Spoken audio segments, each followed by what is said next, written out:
Suhu politik mulai memanas, mari sikapi dengan bijak.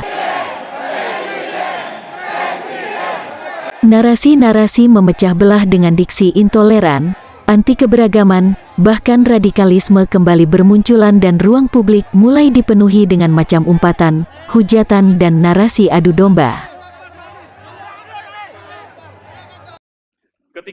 Belajar dari pemilu sebelumnya, harusnya masyarakat paham bahwa jargon-jargon intoleran dan anti keberagaman hanyalah alat politik yang sengaja dimunculkan oleh kelompok-kelompok tertentu.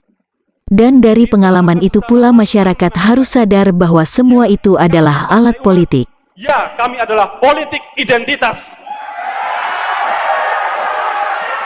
Tensi dan suhu politik akan semakin tinggi tahun ini, sebab partai politik akan menentukan siapa calon yang akan diusung untuk menjadi capres dan cawapres dalam 5 tahun ke depannya.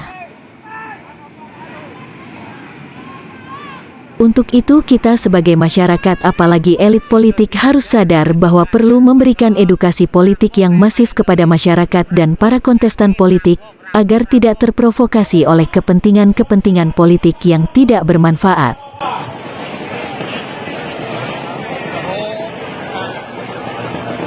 Untuk itu kita sebagai masyarakat apalagi elit politik harus sadar bahwa perlu memberikan edukasi politik yang masif kepada masyarakat dan para kontestan politik, agar tidak terprovokasi oleh kepentingan-kepentingan politik yang tidak bermanfaat. Penting juga untuk melakukan peningkatan literasi politik di kalangan masyarakat dalam menyambut pemilihan umum 2024. Tahun 2023 dipastikan akan riuh dengan kontestasi, persaingan, dan manuver dari berbagai partai politik serta elit politik untuk menaikkan citra dari masing-masing partai dalam meraup dukungan masyarakat. Sehingga berpotensi diwarnai oleh berbagai isu korupsi, isu politik uang, dan berbagai isu lainnya termasuk isu SARA dengan kontrapropaganda yang berpotensi mencederai kehidupan berdemokrasi di Indonesia.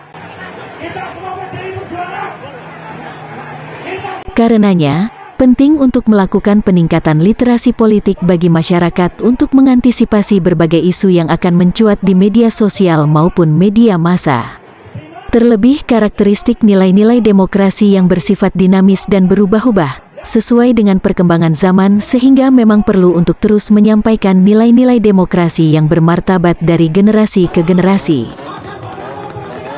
Pendidikan politik kepada masyarakat dapat menciptakan kehidupan demokrasi yang sehat dan mewujudkan masyarakat Indonesia yang cerdas dan dewasa dalam berpolitik.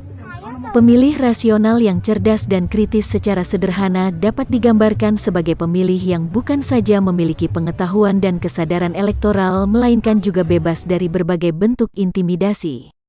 Memiliki daya tahan terhadap serangan atau bujukan transaksional yang tidak sehat dan melanggar aturan seperti politik uang. Serta memahami betul arti penting suara yang mereka miliki dan konsekuensi politik dari pilihannya di kemudian hari.